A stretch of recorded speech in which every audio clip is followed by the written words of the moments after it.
I have always believed that a man's life can shift in a single moment. One unexpected scene, one face catching the light in a way you never noticed before, one truth revealed at the wrong time.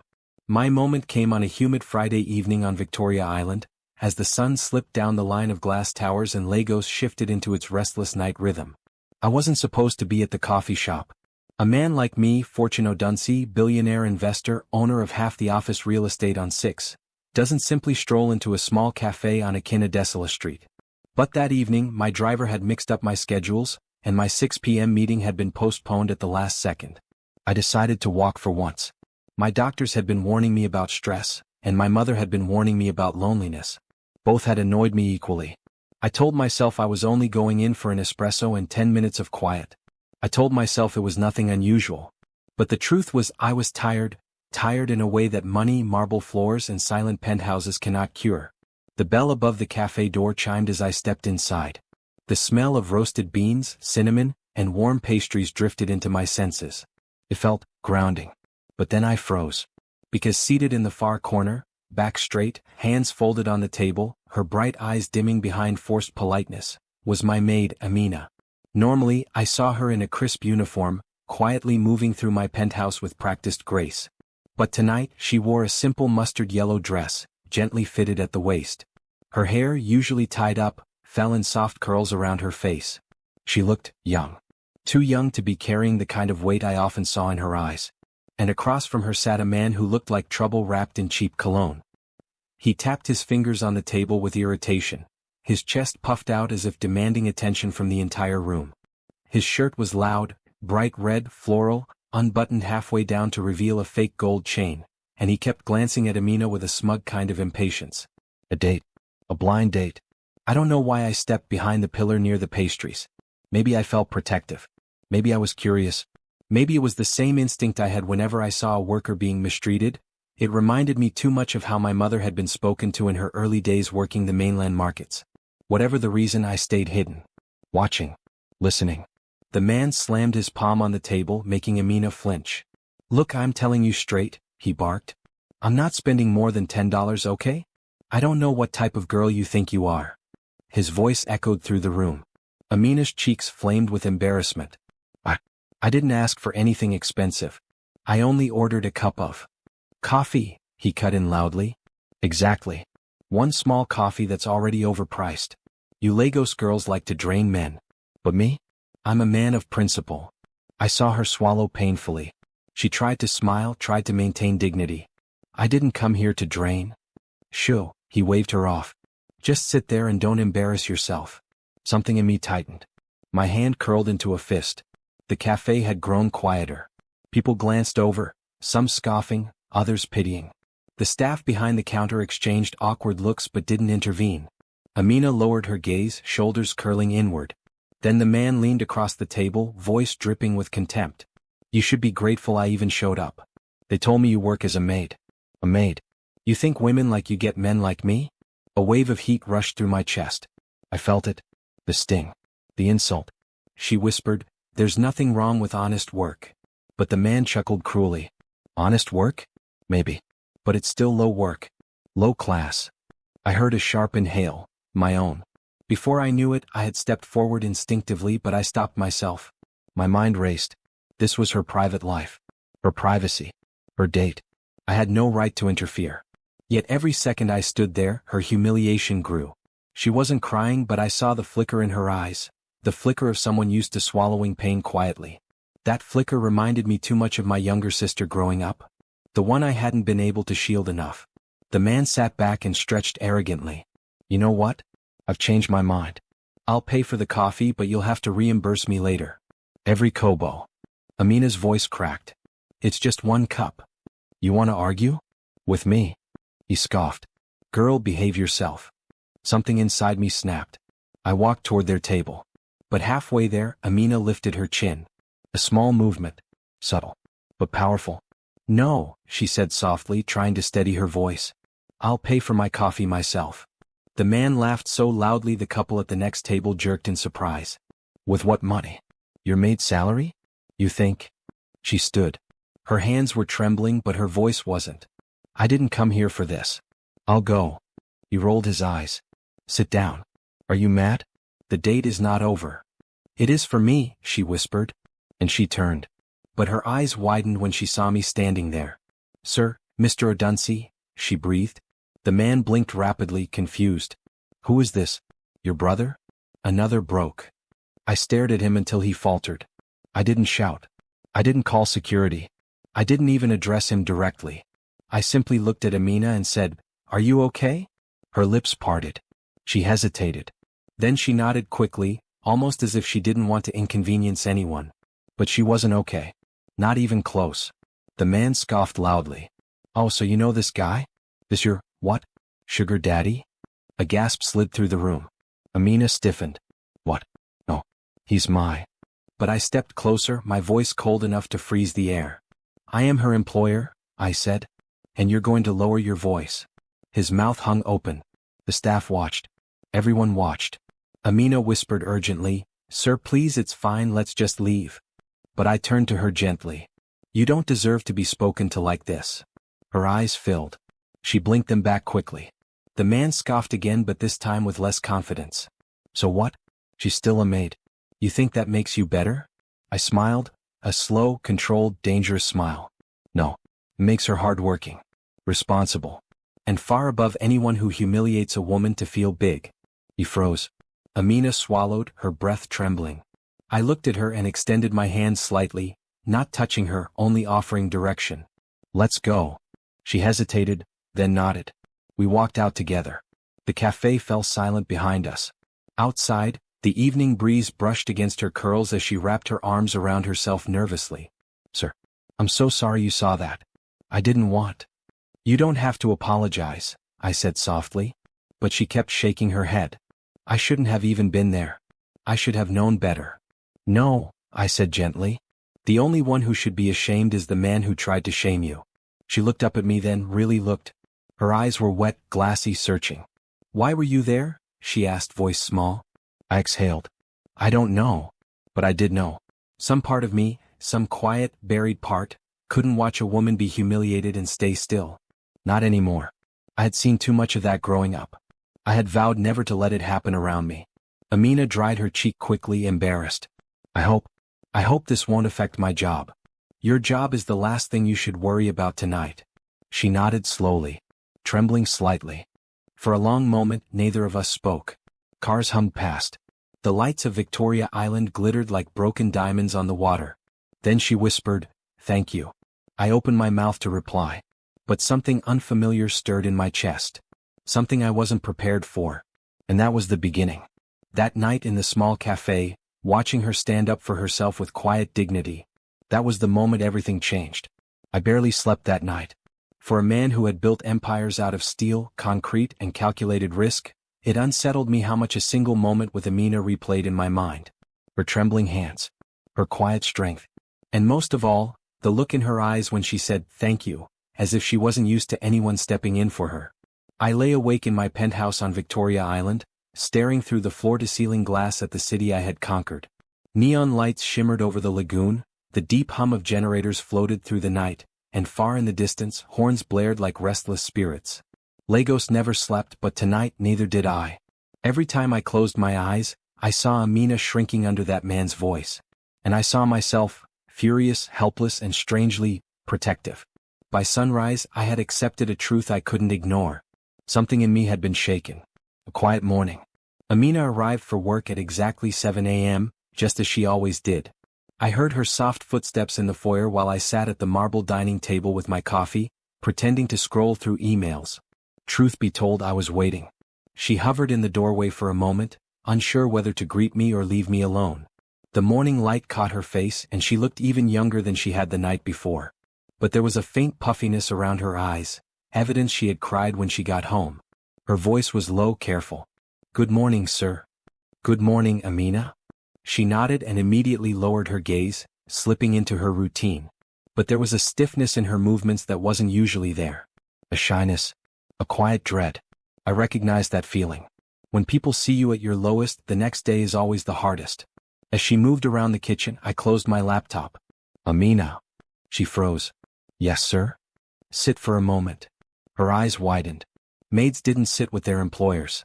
Not in Lagos. Not anywhere. She shook her head quickly. No sir, I can stand. It's fine. Amina, I repeated gently. Sit. She slowly obeyed, perching on the edge of the chair as if she might be punished for it. The sight pained me more than I expected. I wanted to check on you, I said. After last night. Her fingers twisted in her lap. I'm okay, sir. That man had no right to speak to you that way. She swallowed. I know. You didn't deserve it. She shrugged, forcing a small smile. It happens. The words were soft, but they cut me deeply. It happens. As if humiliation were an ordinary part of her life. As if being spoken to like dirt was something she had grown accustomed to. I felt my jaw tighten. Why did you agree to a blind date with someone you didn't know? I asked. Her eyes darted up, surprised by the question. My cousin set it up. She said he was a good catch. She said, maybe it was time for me to put myself out there. And did you want to? She hesitated for a long moment, then shook her head. No. Of course she hadn't wanted to. Amina had been in my employment for just under 2 years. Quiet, efficient, polite, always smiling but rarely speaking about herself. I knew she sent money home to her siblings, that she never wasted anything, and that she apologized far too often. But I had never once seen her show interest in romance or dating. Not until last night. Amina, I said quietly, you don't owe anyone an explanation for your choices. Least of all me. But she pressed her lips together nervously. I didn't want you to think I was irresponsible. You're the most responsible person in this house. Her cheeks warmed and she looked away. For a moment the air between us softened. Then she cleared her throat. I should finish the rooms now, sir. Of course, I said. But I watched her leave with a heaviness I couldn't shake. Business as usual. Or at least that was the plan. I had a full day ahead. Meetings in my 6th office, calls with investors, and a site inspection in Ikoyi. But while I took notes and signed documents, my mind kept wandering. Staff knocked. Assistants delivered files. Partners pitched proposals. But through it all, one thought tugged at me. Why did I care so much? Yes, I defended her because it was right. Yes, I stepped in because the man was behaving like an animal. But the feeling afterward, the restless, gnawing emotion, was unfamiliar. I had employees. Dozens. Hundreds across my companies. I treated them well and paid them well, but I didn't think about them outside the office. Amina was different. And I didn't know why. A chance encounter. By late afternoon, I returned home earlier than usual. It wasn't intentional. I simply found myself driving toward my building rather than back to my office. When I entered the penthouse, I heard humming. Soft, soothing humming, almost like a song my mother used to sing when I was a boy. Amina was in the living room, dusting the glass shelves. Her voice was quiet but steady now, and there was a peacefulness about her that pulled me in. She didn't hear me enter. I watched her for a moment. The careful way she handled each frame. The gentle rhythm of her work. The warmth she brought into a home that often felt too cold, too large. Then she turned and gasped when she saw me. Sir. I didn't hear you come in. That's all right. I stepped inside. You sing well. She turned crimson. Oh no. I'm sorry. I didn't know. You don't have to apologize for having a voice. She bit her lip, embarrassed, and abruptly changed the subject. Your room is ready, sir. I finished the laundry. I also prepared dinner. Jollof rice, grilled fish, and... Amina, I interrupted softly. You don't have to overwork yourself because you think I'm upset with you. Her eyes softened. But then they dimmed. Just slightly. Sir, she said quietly, I don't want to lose this job. The fear in her voice hit me like a blow. You aren't losing anything. She nodded, but I could tell she didn't fully believe me. And that angered me, not at her, but at whatever life had taught her that she had to beg to keep what she had earned. A knock at the door. At 6 p.m., as the sky turned rose gold over the lagoon, a sudden knock echoed through the penthouse. I frowned. I wasn't expecting anyone.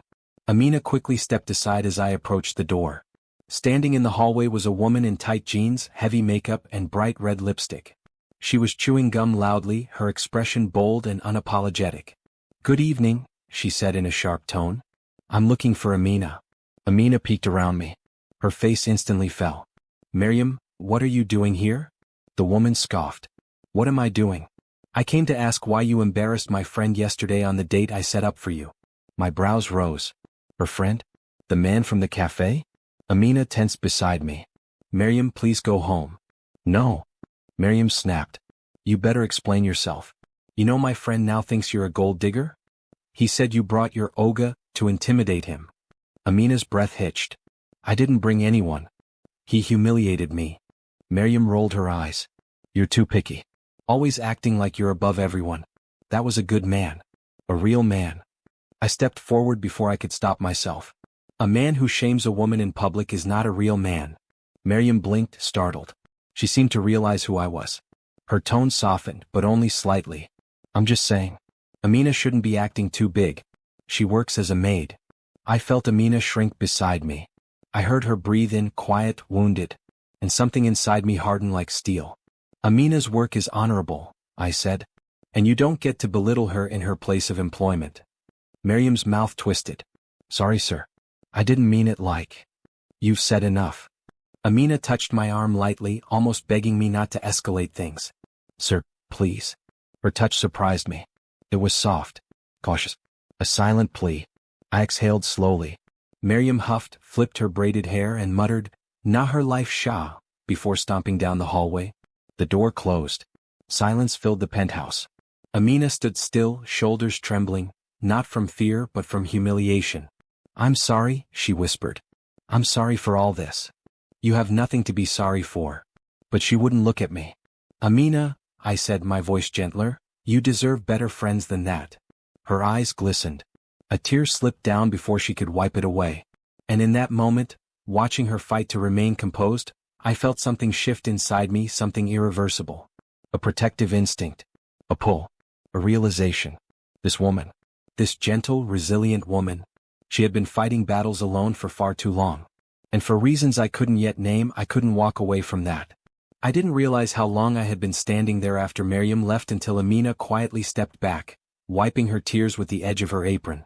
Her movements were quick, too quick, like someone who had learned to hide her emotions fast before anyone could judge her for them. I felt a sharp tug in my chest. Amina, I said softly. She froze, hands pressed to her face, shoulders trembling. Sir, please, just let me finish my work.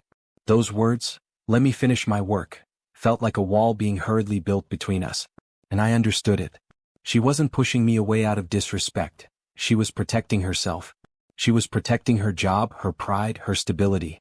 I stepped back to give her space. Take your time, I said, voice low. She nodded without looking at me and hurried toward the hallway, disappearing into the guest bedroom she had been cleaning earlier. I exhaled deeply, staring at the door she'd slipped behind. There was a pressure in my chest I hadn't felt in years, a mix of anger, helplessness, and something softer I didn't yet want to name. I left her alone. The quiet after the storm. I retreated to my office, but my mind wouldn't settle. I tried reading a contract. My eyes skimmed the words, but nothing registered. I opened an email draft. The cursor blinked back at me, mocking my distraction. For a man who lived by structure and discipline, emotional interruption was not something I tolerated easily. But this woman had unsettled all my usual defenses. And not because of anything romantic. Not yet. It was something deeper, something older. A sadness I recognized. The sadness of someone carrying life alone. At some point, I heard soft movement outside the office. Amina was back to her chores, her steps quiet, careful, as if afraid of disturbing the air itself.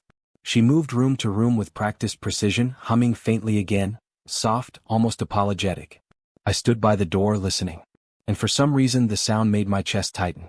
An unexpected conversation. Around 7 p.m. I finally emerged, ready to suggest she go home early. But I found her in the kitchen, standing at the sink, washing a single plate, one that didn't even need washing. Her shoulders were curved forward, her head slightly bowed. She was trying to look busy. Amina, I said quietly. She startled, the plate slipping slightly in her grip before she steadied it. Sir, I'm almost done. I'll just finish this and you can stop for today. She shook her head quickly. No, sir, please. I can't leave things undone. Amina, I repeated gently. It's okay. She hesitated. Her fingers tightened around the edge of the sink. When she spoke again, her voice was barely above a whisper. I don't want you to think I'm bringing drama into your home. I frowned. Drama? Her breath quivered. Miriam shouldn't have come. And that man. I should have known better. I should have handled it better. You handled yourself with dignity, I said. Better than many would have. Her eyes lifted, slowly, searching mine. as if trying to determine whether I meant it or was simply trying to soothe her. "I don't want you to be disappointed in me," she whispered. I took a step closer before I realized it. "Amina," I said gently, "why would I be disappointed?" She touched her apron, twisting the fabric. "Because I don't want to cause problems." "You haven't," I assured. She looked down again. A tear landed on the edge of the sink and she quickly wiped it away, embarrassed. "I'm sorry," she murmured. "You say that too often," I replied softly. Her eyes flickered up again, this time with a hint of surprise. "You apologize for existing," I continued. "For taking up space. For having feelings. You apologize even when someone else wrongs you." I paused. "Who taught you that?" The question slipped out before I could filter it. Amina stiffened. Her breath faltered. She stared at the sink, her lips tightening as if holding something back. For a long moment she didn't speak. Then finally, softly, "My stepfather." I felt a cold heaviness settle in my stomach. She continued, eyes still lowered. "He used to say I should be grateful for everything. Even bad things. He said if something went wrong it was probably my fault. So, I learned to apologize. It made things easier." Silence wrapped around us. I understood more in that moment than I had in 2 years of employing her. "Amina," I said quietly, "nothing about yesterday was your fault. And nothing about today was either." Her lip trembled, but she nodded, swallowing hard.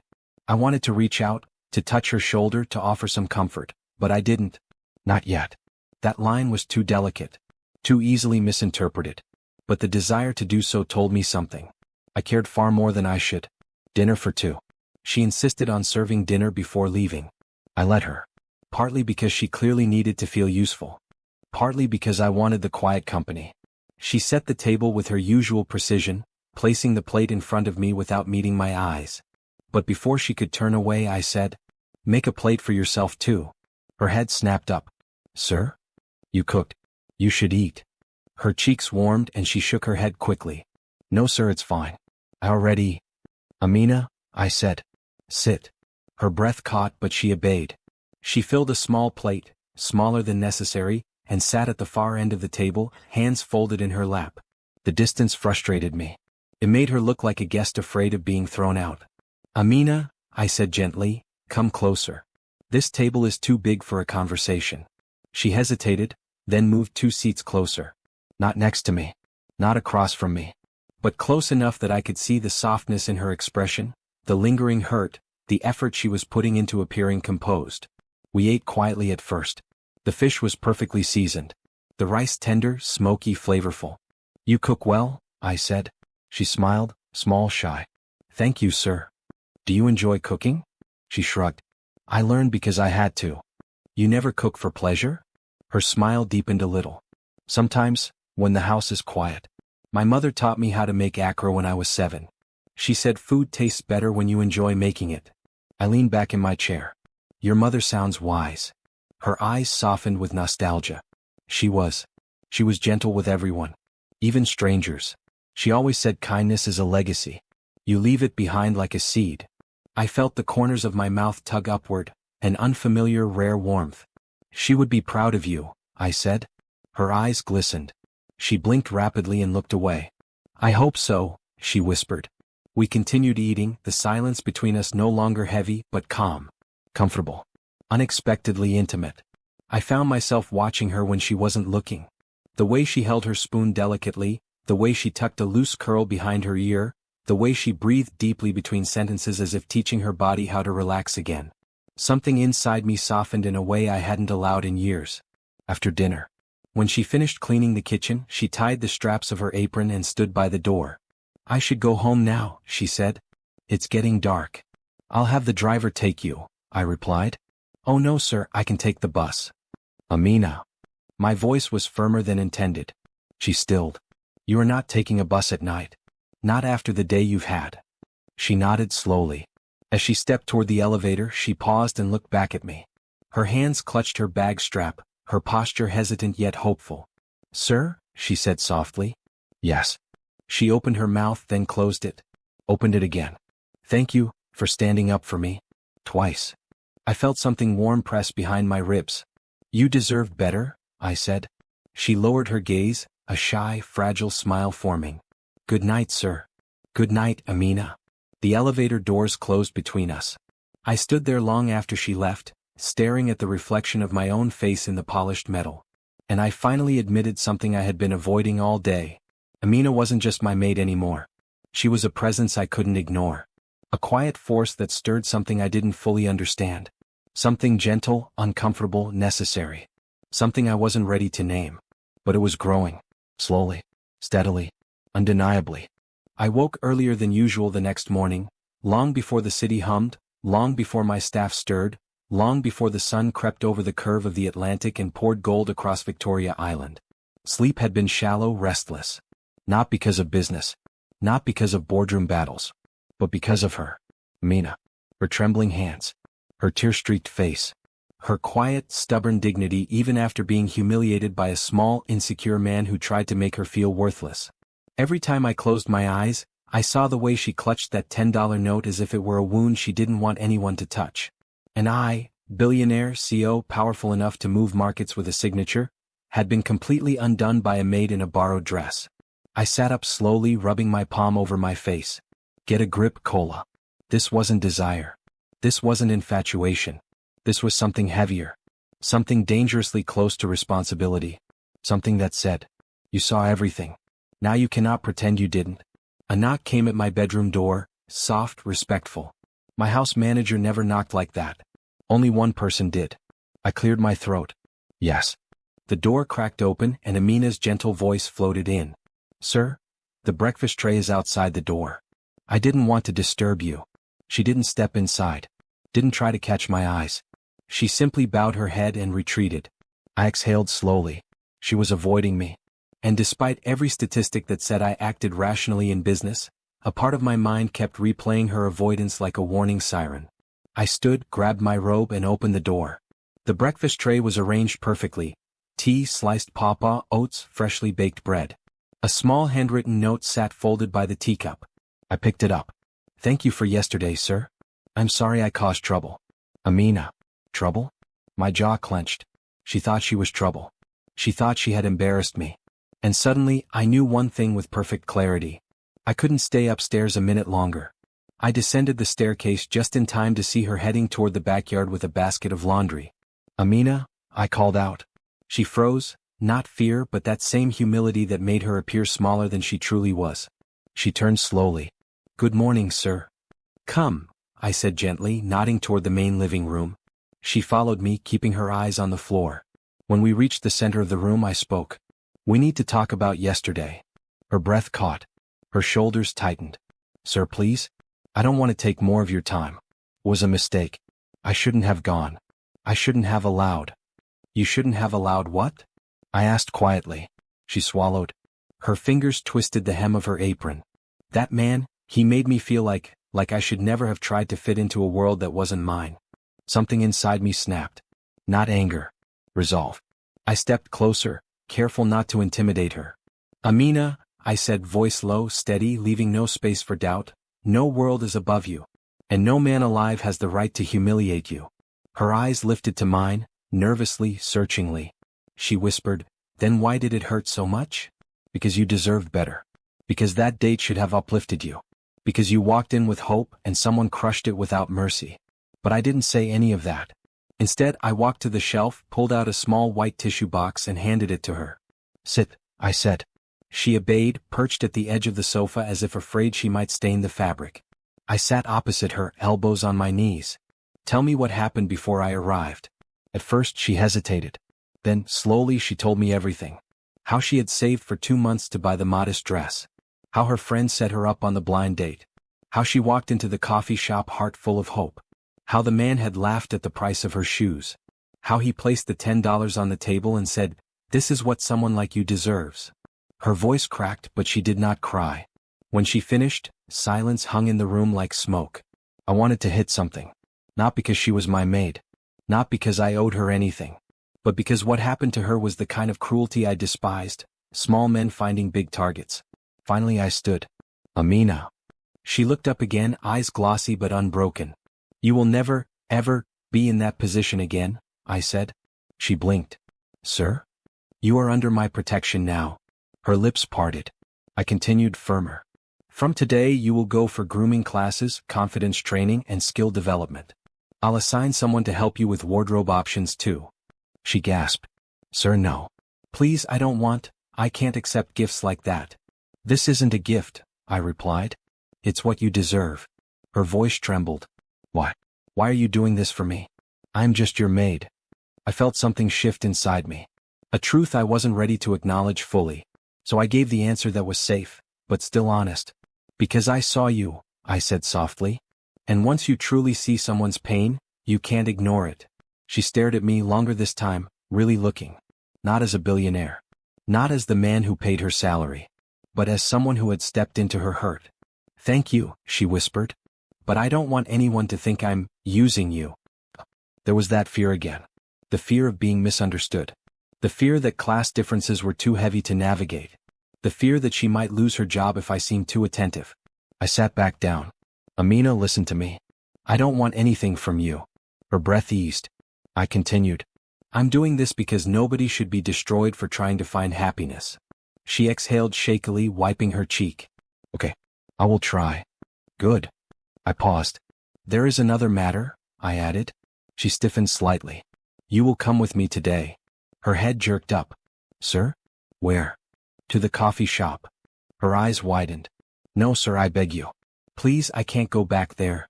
You won't be going as a broken girl, I interrupted. You will be going as a woman who is no longer afraid to be seen. She shook her head desperately. I'm not ready. People will stare. That man might be there. I don't want to cause trouble. You won't cause trouble, I said. I'll be the one beside you. That stunned her into silence. She stared at me with a mixture of fear, disbelief, and something else. Trust trying to be born but too shy to appear fully. Why must we go back? She whispered. I answered with calm finality. Because your story won't end with humiliation, I said. It will end with restoration. Her lips trembled. A tear escaped. This time she didn't try to hide it. I let her cry. Not because I enjoyed seeing it, God knows I didn't. But because I understood the healing that comes after suppressed pain finally finds space to breathe. When she finished, she wiped her eyes and nodded. I will go, she whispered. Good, I said. Get ready. Wear something you feel confident in. She hesitated. I don't own anything like that. I blinked slowly.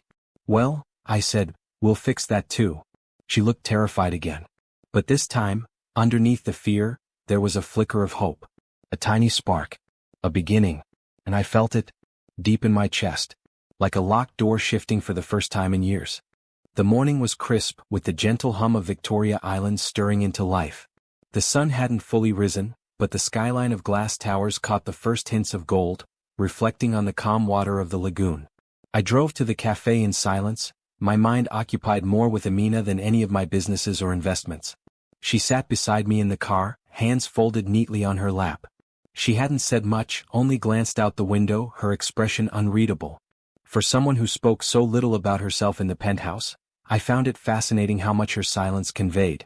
She wasn't scared, she was wary, cautious, bracing herself for whatever awaited her. I glanced at her from the corner of my eye.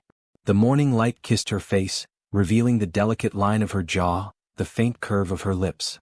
I reminded myself she is my employee. Nothing more. And yet, something in me stirred, something I wasn't yet willing to name. Arrival at the cafe. The familiar bell above the cafe door chimed as we entered.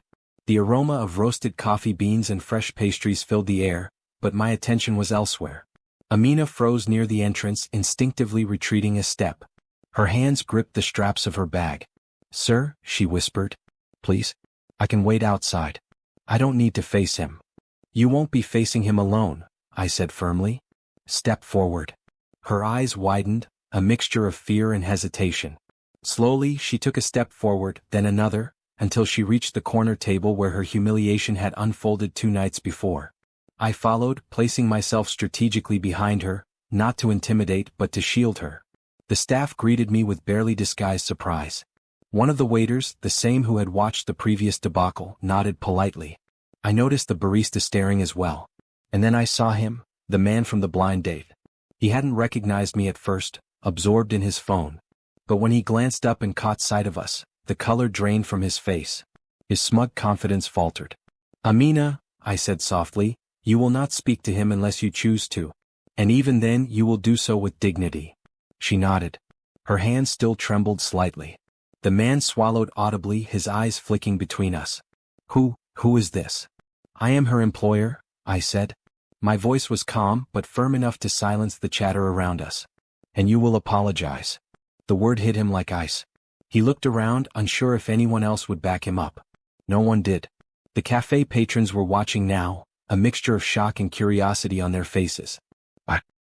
He stammered. You humiliated her, I continued, stepping closer. You tried to belittle her, insult her dignity, and assume her worth is tied to a $10 bill. Apologize. Amina flinched slightly, but I held her gaze. Stand tall. You deserve respect. The man's face twisted into something between anger and embarrassment. I didn't mean. Apologize, I repeated, voice unwavering. Finally, his shoulders slumped. I'm sorry, he muttered, barely above a whisper. Amina blinked, clearly stunned. She had expected no acknowledgement, no admission. And here it was. A small victory but a powerful one. I placed a hand lightly on her shoulder. You don't owe him anything else. Her lips curved into a tiny, shy smile. Thank you, sir, she whispered. You earned this, I said, walking away from the cafe.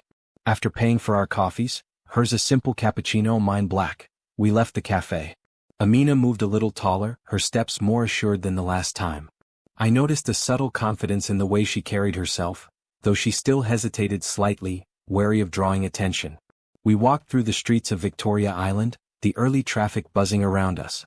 I watched her as she navigated the sidewalks, dodging hawkers and vendors with grace. You did well, I said quietly. She glanced up, eyes wide. I was scared. I know, I said. But fear is temporary. What you do in spite of it defines you. Her lips trembled and she quickly looked away, pretending to tie her shoe. I didn't reach out. The lesson here was hers to own.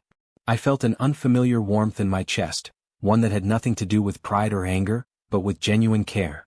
The kind of care that made a man protect someone not because he had to, but because he wanted to. Later, in the privacy of my penthouse, she began to open up in small ways. Sir, she said quietly, I didn't tell anyone before, not even my friends. But I used to be like that man. I used to think I wasn't worthy. That my life was only as important as what I earned, what I could buy, or what others thought. I listened carefully. This was the first time she had spoken of her past without fear. Her voice was steady, but there was a fragility beneath it. My mother, she tried to teach me differently. She said kindness, dignity, and work ethic were everything. But after she passed, I didn't have anyone. My stepfather, he made me feel small. Her hands folded neatly in her lap, her eyes focused on the floor. I know what it's like to feel invisible, I said quietly. To feel like the world can crush you for no reason. Her eyes lifted slightly, meeting mine for the first time with something resembling trust. That's why I stood up for you, I continued. Because no one deserves to be made small by another's arrogance. She blinked rapidly, emotion rising. Sir, I don't know what to say. Say nothing, I replied. Just know this, you are not invisible. You are not small. You are more capable, more intelligent, and more valuable than you've been allowed to believe. Amina's lips trembled and she turned her gaze to the window, trying to hide the tears threatening to fall. I stayed silent, giving her space to process what she had just heard. Over the next few days I made small adjustments. I arranged for her to meet a personal stylist who could help her select outfits that made her feel confident without breaking the bank. I scheduled sessions with a public speaking coach to help her project herself with ease. I even instructed a mentor in my office to guide her in skills that would expand her career options beyond domestic work. She resisted at first, polite but firm. Sir, I don't want people to think I'm showing off. I'm happy with what I know. You are showing yourself respect, I said. And that is the only thing that matters. She looked at me, searching for hidden meaning, but I gave none. By the end of the week, her demeanor had shifted. She walked taller, smiled more easily, and no longer flinched at minor insults or slights. And I watched her silently, realizing that every small step she took was a victory I hadn't earned, but one I couldn't stop celebrating. One evening, after an unusually long day of meetings, I found her in the living room arranging flowers in a vase. The soft, floral scent mingled with the faint smell of her shampoo, and I noticed a new quiet strength in her posture. You've changed, I said quietly. She paused, looking at me with cautious surprise. I suppose I have. You carry yourself differently, I continued. There's a confidence now that wasn't here before. It suits you. Her cheeks flushed. She looked down, fumbling with a leaf from the bouquet. You didn't have to do any of this for me, she whispered. I wanted to, I replied simply. Her gaze lingered on me for a long moment, then she looked away, hiding the emotion threatening to rise. It was a subtle shift, the kind that builds slowly, quietly like the tide pulling in beneath the shore. And I knew then that this connection between us, fragile as it was growing stronger. That night after she left, I stood on my balcony, staring at the glittering city. Victoria Island sparkled like a sea of diamonds, but the lights felt dim compared to the thought of her resilience, her quiet courage, and the dignity she carried even after facing humiliation. I realized something crucial. I didn't need to understand why I felt drawn to her. I didn't need to name it. All I needed to do was protect her, respect her, and allow her to grow without interference. Slowly, deliberately, I accepted that the bond forming between us was real.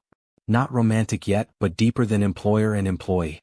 And for someone like me, used to controlling everything, that was both frightening and exhilarating.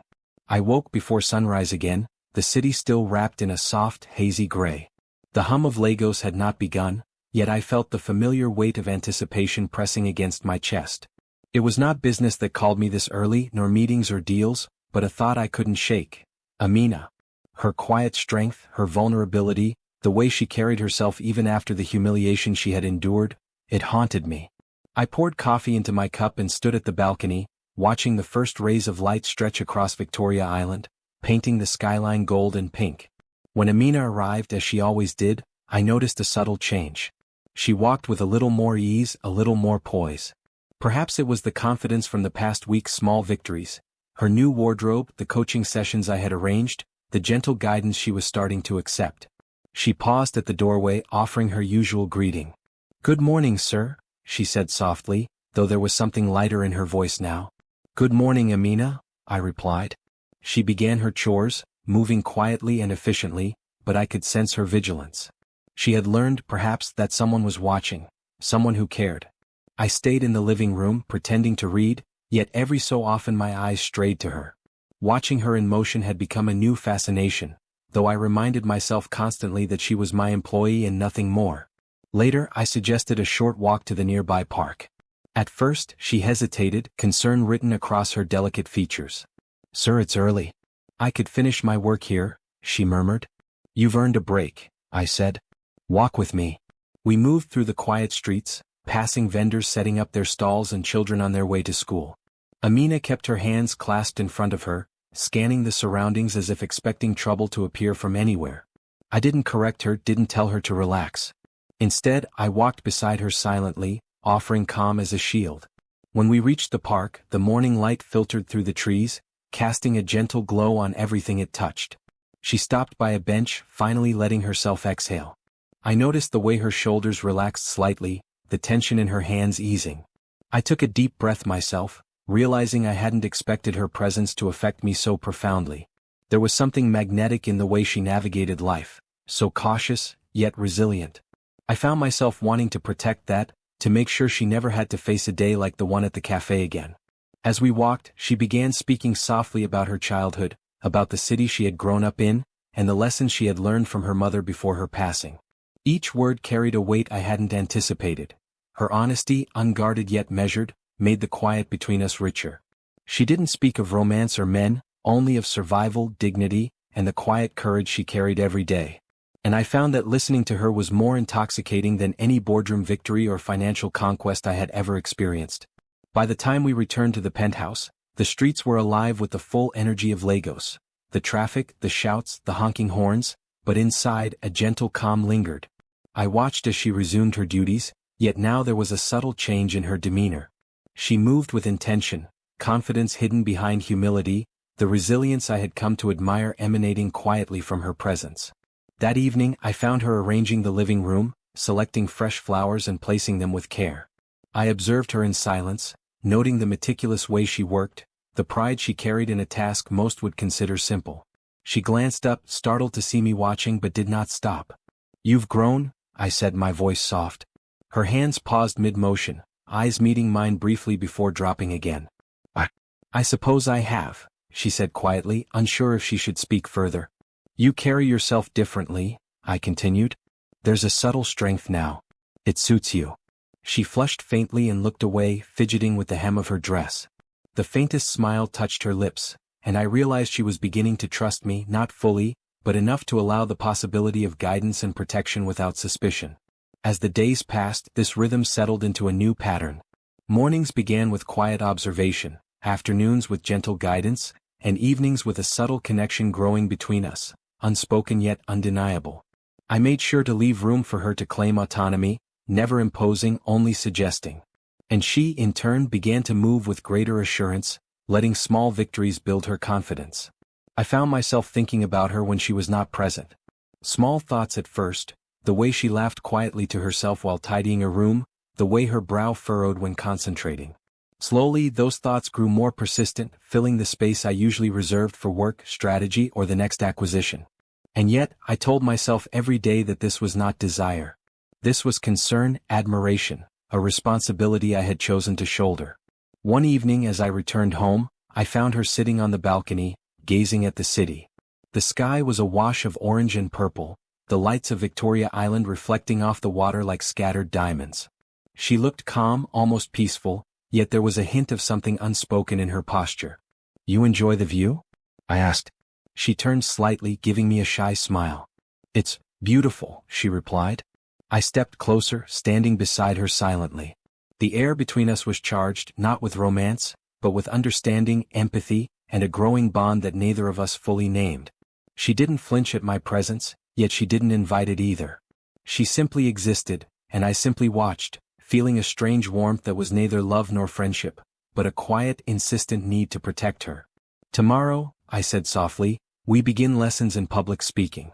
I want you to feel confident, Amina, not because anyone else says you should, but because you can claim your voice. Her gaze dropped and she nodded. I will try, she whispered. Good, I said. No pressure. Only progress. We stood in silence for a moment, watching the lights of the city flicker against the water. I realized then that I had never encountered someone who demanded so little and yet gave so much in the form of quiet strength. She did not know how powerful she was, and it became my unspoken mission to ensure she discovered it herself. That night, after she left, I lingered on the balcony, the sounds of Lagos settling into my consciousness. My mind replayed her words, her gestures, the faint smile she had allowed herself. And for the first time in years, I understood a new kind of anticipation, not for business success, not for wealth or power, but for witnessing someone else's growth, someone else's reclamation of dignity. Amina had taught me something I hadn't realized I needed to learn, that the quiet moments, the unseen victories, and the courage to face humiliation with dignity were far more powerful than any empire I had built. And as I finally turned inside, I knew that this slow, steady journey, hers and mine, was only beginning. The week passed with a rhythm I hadn't anticipated. Each morning, Amina arrived at the penthouse, and each day I found myself quietly observing her, noting subtle changes in posture, expression, and confidence. She was learning, growing, testing the edges of her own courage. I was no longer simply her employer, I had become a guardian of sorts, a witness to the quiet transformation taking place before me. And though I refused to name it, I knew the shift within me was undeniable. On that particular morning, she greeted me with a small, shy smile that carried more warmth than any words could express. She moved with an ease I hadn't seen before, adjusting her uniform neatly and walking past me with a grace that had nothing to do with appearance and everything to do with self-assurance. I couldn't help but notice the way her hands were steady, the way her eyes met mine for a fleeting moment, not with fear, but with recognition of some unspoken understanding between us. We spent the morning tending to household matters as usual, but her energy felt different. Confident, deliberate, as if she had reclaimed something she hadn't realized she had lost. I watched her move from room to room, arranging flowers, straightening furniture, and managing chores with precision, but now she did so with an air of quiet command. She was no longer simply performing tasks, she was asserting her space within the home, claiming it with dignity and grace. When she finished, she paused by the living room window, gazing out at the streets below. I walked over, placing myself beside her without a word. The city hummed with life, but we were in a bubble of calm. For the first time, I felt that I could share the silence without it being uncomfortable. You've come a long way, I said quietly. She turned to look at me, surprise flickering across her features. I suppose I have, she whispered. You carry yourself differently, I continued. There's a quiet strength in you now that wasn't here before. It suits you. Her cheeks warmed and she looked away, fidgeting with the edge of her apron. I noted the faintest flicker of pride in her posture, subtle but unmistakable. I wanted to tell her that she was remarkable, that she was capable of anything she set her mind to, but the words stayed behind my teeth. This was her journey, not mine to dictate. Later that day I suggested we take a walk to a nearby boutique. The idea made her pause, hesitation flashing across her face. Sir, I don't need anything, she said softly. You do, I replied simply. Confidence isn't just about how you feel, it's also about how the world sees you. And I want you to be seen. She hesitated but then nodded. Perhaps she trusted me enough now to allow herself small steps outside her comfort zone. We walked together through the bustling streets of Victoria Island, the vendors and early shoppers barely noticing us, but I could feel her tension easing with each step. She began to engage with the world differently, standing a little taller, smiling at a shopkeeper who greeted her, adjusting her posture as though she were learning how to inhabit her own space for the first time. At the boutique, I allowed her to choose her own outfits, gently guiding her choices toward colors and styles that enhanced her natural elegance without overshadowing her authenticity. She hesitated initially, unsure of what she was allowed to choose, but gradually, a spark of excitement appeared in her eyes. By the time she left the boutique carrying a small bag, her confidence had visibly grown. She walked with purpose, the faintest smile playing across her lips, and I felt a quiet satisfaction that had nothing to do with business or wealth, and everything to do with watching someone reclaim themselves. Back at the penthouse, she arranged the new purchases carefully in her small wardrobe corner, pausing occasionally to admire a garment. I watched silently, noticing the subtle changes in her demeanor, the way she carried herself, the small gestures of self-respect she had adopted almost unconsciously. She was becoming a different person but not a different Amina. She was simply discovering the strength and dignity that had always been there, hidden beneath layers of fear and doubt. That evening, I found her on the balcony, the city lights reflecting in her eyes. She had positioned herself so the wind played gently through her hair, and I noticed the faintest curve of a smile on her lips as she gazed at the lagoon. I approached quietly, not wanting to startle her. You're learning to be comfortable, I said softly. She looked at me, a mixture of surprise and shyness in her expression. I think I am, she whispered. You've earned it, I replied. We stood in silence, watching the city below, the air between us charged with something unspoken.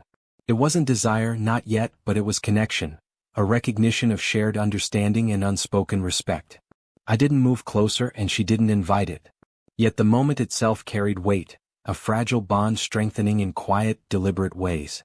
Over the next few days I observed her further, noting subtle shifts in her confidence, her ability to engage with others, and the quiet joy that began to emerge in her interactions. She laughed softly at a joke from one of the house staff, and I realized I had never heard her laugh freely before. It was a sound that lingered, delicate yet unmistakably hers, and I found myself wanting to protect it, to ensure that nothing in the world could take it away from her again. One evening, I found her arranging the living room again, placing a new vase on the mantelpiece with careful precision. I observed her in silence, noting the way she worked with care and attention. When she glanced up and caught my eye, she offered a small, tentative smile before returning to her task. You've changed, I said softly. Her hands paused mid-motion, eyes meeting mine briefly before dropping again. I suppose I have, she whispered. You carry yourself differently, I continued. There's a confidence now that wasn't here before. It suits you. She flushed faintly, looking down. There was a vulnerability in her gaze that made me want to say more, to reassure her that she was remarkable, that she deserved to be seen, that she was enough as she was. But I held back. This was her journey, and it was important that she claimed it on her own terms. The next morning she arrived at the penthouse with a quiet determination in her steps. She moved through her duties with ease, her hands steady, her posture upright. I watched her from a distance, noting the subtle changes in her demeanor, and felt a quiet satisfaction. She was growing stronger, more self-assured, and it was a privilege to witness it. As she prepared breakfast, I realized how deeply I had come to care for her. Not in the impulsive, fleeting way that most men might, but in a steady, unshakable manner. I wanted her to thrive, to be confident, to reclaim the dignity that had been undermined by so many in her life. And I found that my concern for her extended far beyond the boundaries of employment. That evening as she left the penthouse, I stood on the balcony, watching her disappear into the night. The city lights shimmered on the water below, but my thoughts remained with her. I realized that this slow, deliberate connection between us, built on trust, respect, and shared understanding, was growing stronger with each passing day. And for the first time I admitted to myself that this bond, fragile yet undeniable, was something I could not ignore. It was not romance, not yet, but it was a presence that had become central to my life. I didn't need to name it. I only needed to nurture it, protect it, and allow it to grow naturally in its own time and in her own way. The weekend arrived with a rare calm over Victoria Island, the city's usual chaos softened by the lull of early morning. I had planned for Amina to accompany me to a charity luncheon, a modest event by my standards, but significant for her growth and confidence. She hesitated at the thought, fidgeting with her apron straps as she spoke quietly. "Sir, I don't know if I can attend. What if I make a mistake?" "You won't," I replied firmly. "Mistakes are part of learning. And besides, you're not alone. I'll be with you." She bit her lip, unsure, but after a moment she nodded. I recognized that same quiet courage I had seen grow steadily in her over the past weeks. She was willing to step into the unknown, even when fear lingered in her chest. We arrived at the venue, a sprawling hall adorned with tasteful decorations and tables laden with fine china. The guests were affluent and influential, accustomed to sophistication and subtle power dynamics. I noticed Amina stiffen slightly, her gaze darting to the elegant women around her, and I gently guided her to my side. "You belong here as much as anyone," I whispered. Her lips trembled, but she inhaled deeply, straightening her back. She was learning to occupy space, to assert herself even when intimidation threatened to pull her inward. Throughout the luncheon I watched her interactions closely. At first she spoke little, nodding politely when addressed and responding with gentle smiles. But as the event progressed I saw subtle changes. Her tone grew more confident, her laughter more assured, and she even initiated a brief conversation with a woman from another charity organization. I felt a quiet pride swell inside me. At one point, a man approached, a businessman with a smug expression, clearly accustomed to belittling those he deemed inferior. He glanced at Amina dismissively, intending to provoke a reaction. She froze, but I noticed the muscles in her jaw tighten slightly. Then, with deliberate calm, she introduced herself, extending her hand confidently. I watched him blink, startled by the unexpected poise she displayed. "You're impressive," he said, attempting a smile that didn't quite reach his eyes. "Thank you," she replied, steady and measured. I remained at her side, silently observing. She didn't need my protection in that moment, she was standing firmly on her own. Yet, a strange warmth spread through me, a mix of relief, admiration, and something I didn't yet dare to name. After the luncheon, we walked through the adjoining gardens, the late afternoon sun casting long shadows across manicured lawns. She spoke quietly about her childhood, revealing memories she had never shared before, of her mother's gentle guidance, of struggles she had faced with her stepfather, and of the resilience that had carried her through adversity. Each word she spoke added depth to the woman I had come to respect so profoundly.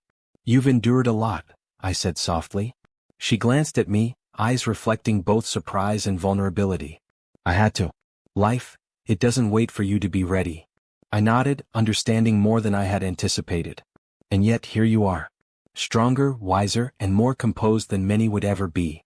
She lowered her gaze, a quiet blush coloring her cheeks. I don't know if I deserve that praise," she whispered. "You do," I replied. "More than anyone knows." The sun began to dip below the horizon, painting the sky in shades of pink and gold. We returned to the car in silence, both of us lost in thought. I noted the subtle shift in her posture, the way she walked with purpose and grace, and I realized how much progress she had made in such a short time. Back at the penthouse, she resumed her chores, but there was a difference in her demeanor. She moved with confidence, her actions deliberate and assured. I watched her from the balcony, the city lights flickering below, and felt a quiet satisfaction. She was no longer simply a maid performing tasks. She was a woman reclaiming her dignity, learning to trust herself, and slowly embracing the person she had always been capable of becoming. That evening, as she finished setting the dining table, I approached quietly. "You handled yourself well today," I said softly. She looked up, startled, a faint smile tugging at her lips. I tried," she whispered. You did more than try, I replied. You faced fear and didn't allow it to control you. That is strength. Her eyes flickered, uncertainty and humility mingling with the faintest trace of pride. She turned back to the table, arranging the plates with meticulous care, but I could see the subtle change in her posture. She was beginning to believe in herself, and I couldn't help but feel a deep, protective pride. The following days continued with the same careful balance. She attended coaching sessions, embraced small challenges I presented, and gradually allowed herself to step into spaces she had previously avoided. Each time she succeeded, however minor the victory, I noticed a quiet transformation. She was becoming more confident, more assertive, yet still deeply grounded in her humility and grace. One evening, I found her on the balcony, gazing at the city lights. She seemed lost in thought, her posture relaxed but contemplative. I joined her, standing silently at a respectful distance. The city looks different from up here, she said softly. Yes, I replied. It's easier to see things clearly when you step back. She nodded, her eyes tracing the skyline. I never thought I could feel confident like this. Not just in myself but in how others see me. You deserve that confidence, I said. And you've earned it. Her gaze met mine for a fleeting moment, vulnerability and trust shimmering in her eyes. She looked away quickly as if fearing she had revealed too much. I remained silent, allowing her to claim her space, to process the growth she had achieved on her own terms. In that quiet moment, I realized how profoundly I had come to care for her.